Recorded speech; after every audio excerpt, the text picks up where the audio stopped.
Day 32 of 100. Let's get right to it.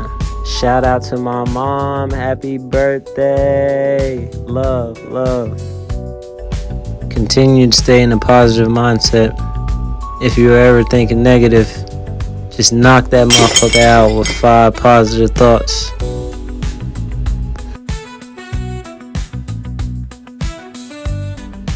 Stay aligned with your purpose.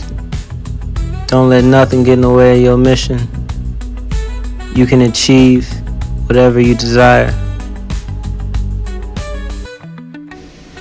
Lock in on God, your mindset, your finances, your life.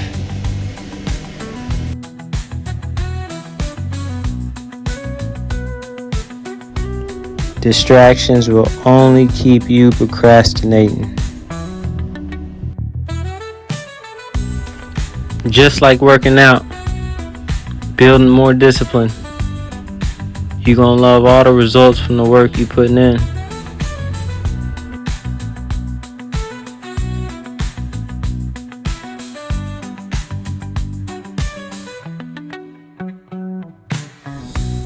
You show yourself just how powerful you are when you consciously value your time.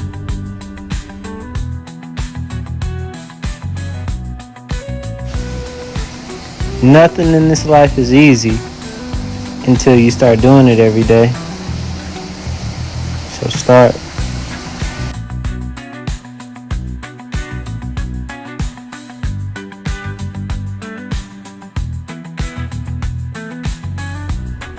While practicing my balance, a goddess was walking by and gave me some tips on a new stretch to try. I was just looking up this yoga stretch the other day. Thank you so much. Bless her. Relax and breathe. You got this. Grow by any means. Back at it tomorrow.